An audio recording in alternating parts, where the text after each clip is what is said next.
I love when coaches, consultants, and professional service providers want to do big things in their business. They want to rise to the top and influence their market and the world around them. They want to have a greater impact and make a more lucrative income. Well, if this is you, welcome to Expert in You podcast, the show where I interview other experts and coaches, consultants, so that they can share their success strategies with you. We're going to talk about marketing and how to close more sales, how to get more premium clients, and how to really build your visibility in the market and scale your business like a boss. If this is you, welcome to the show. I want to ask you to subscribe and hit the notification bell right now so you don't miss one episode. Grab your coffee and buckle up because we are ready to give it all to you to help you become the expert and get paid as the expert that you are. Hi, everyone. Thank you so much for joining me for another episode of Expert in You podcast. I'm your host, Ann Carden, and this week I am really excited for you to hear from my guest. He is doing some very cool things in the tech space. We're going to talk about that. And so I have Dejan Gajsek with me this week. Dejan, thanks so much for joining us. Thanks for the invitation. I'm super excited to be here. Yes, I'm excited. You have worked with some heavy hitters like Microsoft. I think everyone knows those names. And so we want to dive into what you're doing in the tech space and how you're helping. But you have a company called Grow and Scale. Is that right? That's correct. We are a sales and competitive enablement company. Perfect. So let's just dive in. How long have you been doing this? How did you get into this? Give us a little bit of your backstory. Right. So I've been in the tech space for nearly 10 years already. And I'm coming from Europe, from a small country, like my home country, Slovenia. So tiny country, 2 million population. And I work with early stage startups since 2014. And I had to bring results and get to product market fit really fast. So the one channel that really worked for me was content marketing.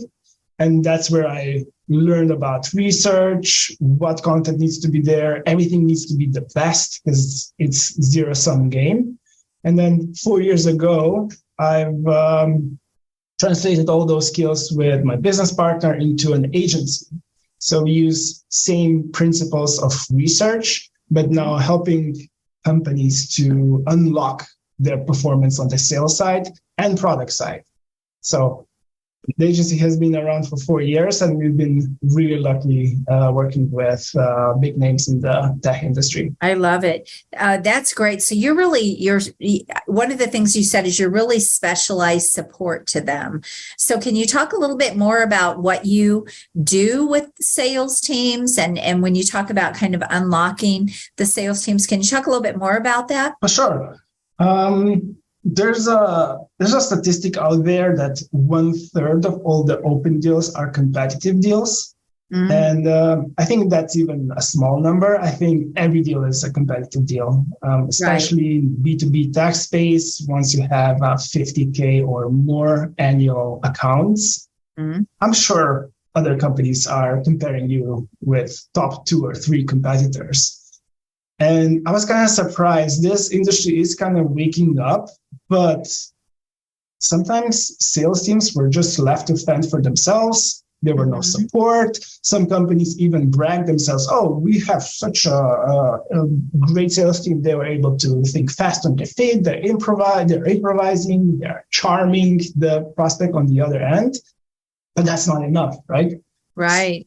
Especially today, everything needs to be revenue generating elements. They have to get deals in, and everybody is thinking twice who to go with. Right. And now you have to be ready.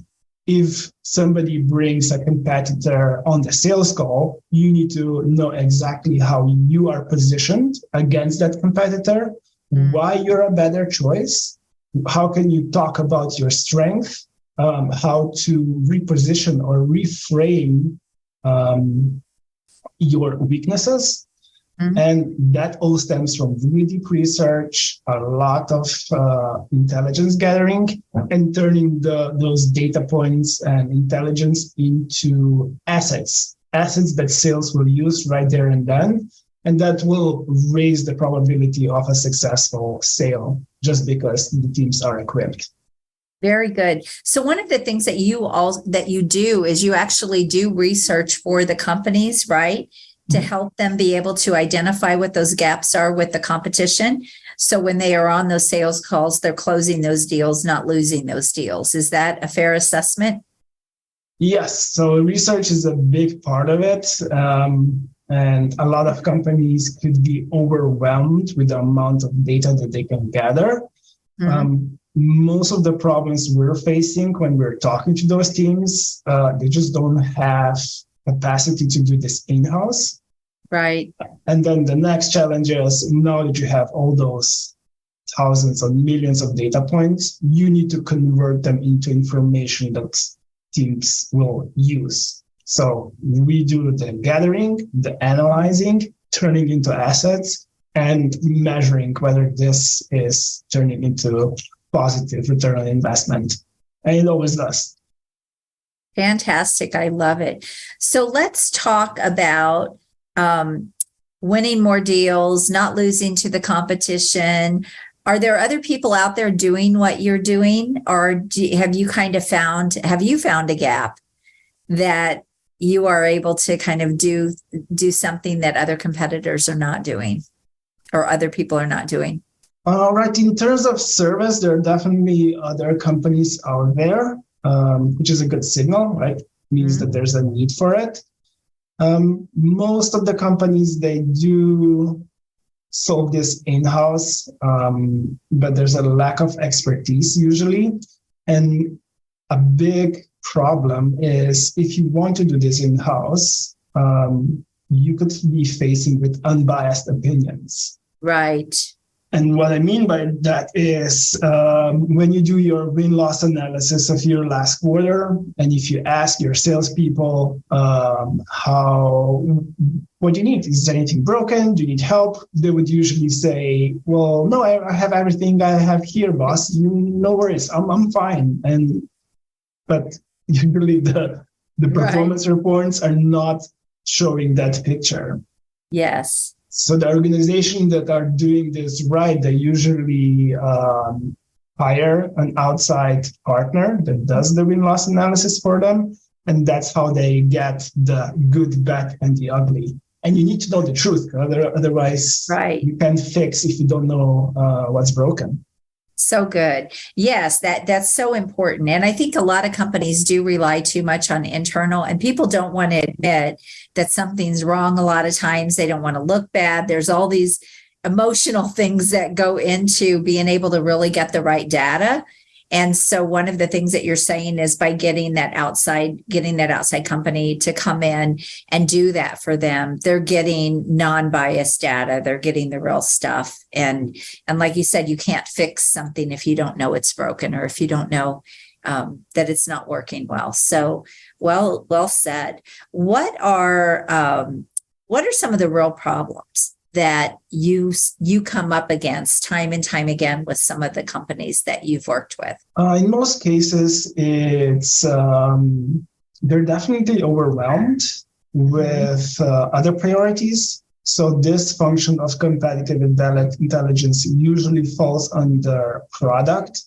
And if you do product, you have 15, 16 other priorities. You're researching for yourself. You are producing your product roadmap. You have tons of interviews with your customers. And once companies want to add this additional role of competitive intelligence on already overwhelmed individual in the company, it's just too much. And you can't really solve this haphazardly. It's a full-time position, and it's a significant lift at the start, because it just takes a long time to get that data and then turning it into assets and collaborating with every team member so the assets are delivered in the right format. And then with tech companies, if you don't measure, you can't manage. You need to prove that this is contributing to revenue performance. So I guess that's a long way of saying that They just need to establish this position as a full-time. 1 or 2 people full-time competitive intelligence is a good start. But if you want to do this from the beginning, there's a clear lack of expertise and knowledge. Right. And even with our agency and service, we have specialized team member, one person that is specialized in research, copywriter that does the really good copy that sales are going to use, designer that makes it on brand, and already reporting an account executive that can produce and say what has happened and what are the results. So it's a one big department basically. But if you want to add this into your overwhelmed employees, it's just really, really hard. Not even that. You just basically said 4 or 5 different jobs there. I mean, even if somebody did the research and all of that, you've still got the copywriter, you've got the content person, you've still got multiple positions there. And when you come in, you offer all of that, which is brilliant, by the way. You offer all of that to them, and you can do it better and even faster because it is your specialty. And what I think a lot of companies are starting to understand this, but sometimes it is a lot less costly to bring a consulting company or an agency in to do those pieces, because if you really sit there and do the math, it makes more sense to hire outside. You don't have the taxes, you don't have the benefits that you have to pay. There's all of these things, all of these sort of hidden costs that you don't have to pay when you're hiring an outside agency as opposed to employing people inside your company. And then you have turnover and all of that. So if you look at all of that, it's not more cost effective to hire really as it is to work with an agency like yourself. Do you agree with that? I'm sure you have some sort of cost analysis that show people that. Yes, that's a really good point. And 2 more things that are also tied into this question, whether to hire outside. The first thing is the velocity to results. Even if you hire somebody from internally, you're going to be spinning wheels and doing a lot of mistakes for the first 3 months because they're learning. They're probably still taking courses how to do this right way. And just imagine if you got this started right now, you will already have better revenue at the end. So that's the one. You already have the plane built, more or less. You don't have to try to figure out how to build the plane. Yes. Yeah. Exactly. Yeah. And you can build this function after you learned anything from the partners from the outside. And usually they don't do this because there's no management, there's no hand holding, and you get the unbiased opinion right away. Perfect. Yeah. And, I think we're in a market. I mean, client acquisition is one of the most costly things to a business, right? To a company or an organization. And so, we are in a market where you cannot afford to lose sales. When you finally do get the opportunity to talk to those clients and to potentially make a sale, you don't want to walk those sales. You don't want to lose that to your competition. So when you're helping close the gaps, you are incredibly valuable to the companies that you're working with. I mean, it's easy to see that and the results that you can get them by just helping them close those gaps and stand out against their competition, but be able to close the deal over their competition. And win those deals. So I love what you're doing. Tell me about one of the things you talked about was strategic influence. Let's talk about that just a little bit. I would love to hear your take on that. So with competitive enablement, the one short-term goal and what everybody's interested in is the win rates and the revenue influx from all the competitive deals.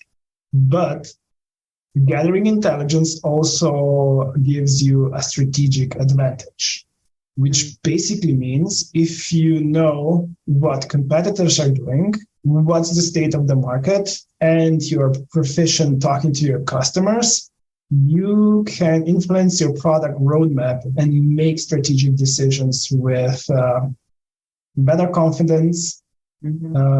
Because nowadays, and we've seen examples from the graveyard of successful past successful companies that didn't make the right decisions. Right. But now, because you're armed with all the intelligence, you can think ahead. You know what kind of product to launch. And this gives you just a huge advantage, especially knowing what's going on in your rival camps. It's by no means, this is also an important notion. You shouldn't be copying or following your competitors. You have your own core positioning, alignment, your how you stand in the market. But instead of reacting and being surprised or blindsided by a competitor's launch, you already know how to talk to your client. You translated the intelligence into marketing campaigns, so you know how to orient yourself. Your salespeople know, all right, your rival one just launched an AI function. For example, like everybody is launching AI features right now. How are you going to respond? Are your salespeople confident to talk about it? Well, if you have intelligence, you can. AI is not 100% accurate. It's a great way to say. It's a good thing that competitors are having this, but we have this internal solution. We have a human aspect. Everything is proofread and edited. So whatever we give you, it's with 100% confidence that this is true. And you have a way to respond. And you have a way to lead your company and steering the ship so you always make the right steps. Very good. You're not a Kodak of 2023, 2024. Right. You're not a blockbuster. So you need to be aware. Yeah, I love that. Speaking of AI, just a little bit too. I mean, obviously it's, it's everywhere and you're seeing it everywhere. But some of the things that people don't really realize about AI is, especially even talking about like Chat GPT, for example, all that information and everything is pulled from like around 2021. So it's not even up to date information. And I think that's really important for people to know too. That's a perfect example of what you're saying. Know what the problems are and know how to be able to combat that. Because if somebody said to me, oh, well, I want to go with this person because of the AI factor, and you're saying AI is not that accurate yet. Also, you have to go so deep with AI and you have to keep asking and you have to keep, there's so many different ways to use AI, but knowing those ins and outs are the things that can really set you apart and can persuade people or influence people to go your direction. And like you said, knowledge, having that knowledge and having that information that you can share, because you're supposed to be the expert. If you're the person in the chair that's the expert, you will influence people to come your way versus somebody who's trying to sell, I guess, if that makes sense. Does that make sense? Is that accurate? Yeah, it does. And AI doesn't have this sentiment. It doesn't pick up on emotions. It doesn't pick up what's your brand guidelines? How do you speak about your brand? Are you more formal? Are you more informal and casual about it? So, and it's painfully obvious when you get messaging that has been produced by AI. And I think with Google Bard, you have access to real-time information. So you can get this, you can get it through, you can get fresh information there. But it's important, it's really important because we're still selling human to human. Right. Your brand does stand by their core pillars, how to communicate, what is the messaging, what are our mission and values. And you just need to be aware of what's going on today or tomorrow. So you have to have all those channels of intelligence coming into you. And there needs to be a person that can decide what's important, what's something that we should think about and react or produce, what to ignore, because we shouldn't be, all intelligence is not equal. We shouldn't be just paranoid of, oh, they're launching this. Whatever, we have our clear goals because we know what's going on. So AI is just a tool. It helps a lot with summarization. It cuts time on getting data, but there still needs to be a human person that knows how does this translate into our organization? How are we going to use it and in what way? Right. And you can tell who the expert is right here on AI. It definitely is not me. No, I thank you for sharing that because I think it's so important. And we weren't really going to talk about AI, but I think it was kind of fun to bring that up. So tell my listeners who makes a good client for you? Where are they at in their company and their business? You did say tech startups. Can you be a little bit more specific? Yeah, of course. It could be any company that just has a lot of competition out there. Okay. We usually work with mid-market enterprises and scale-ups just because the nature of the business is that, hey, every account is worth $50K or more per year.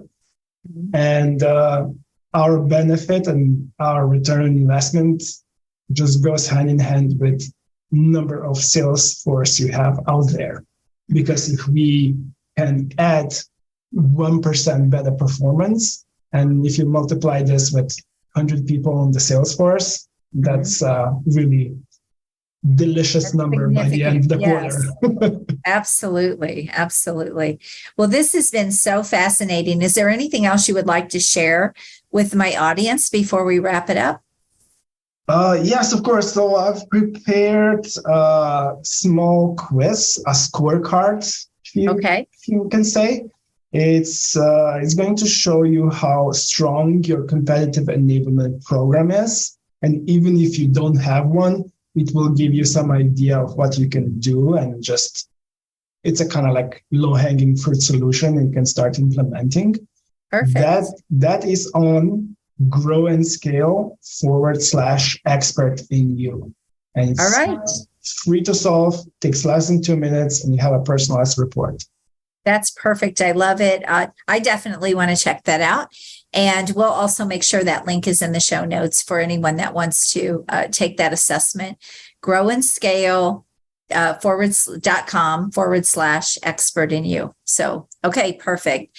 Dejan, this has been a pleasure having you on. So fun to talk about what you're doing. I love what you're doing. Get that competition chasing you. Don't be chasing them. And close those sales, win those deals. So that's what you're helping people do. And I love it. Thank you for being here. Thanks so much. Get that competitive edge back on. All right, everyone. Thanks again for being here. Make sure you share it, like it, leave a comment. And until next week, God bless you. Have an amazing day. Bye-bye. If you've enjoyed this episode, I want to invite you to go check out a free training that I have at expertinu.us. It is a training that I have on how you can get ultra premium dream clients, scale your business, get more freedom, and really simplify your business and multiply your money. So go check that out. And again, that is expertinu.us. I want to thank you for being here with me this week. I hope you found massive value. Please always leave a comment, feedback, or a question. We check them all. And I want you to go rock your business and make sure you join us again next week. God bless you. Have an amazing day. Bye-bye.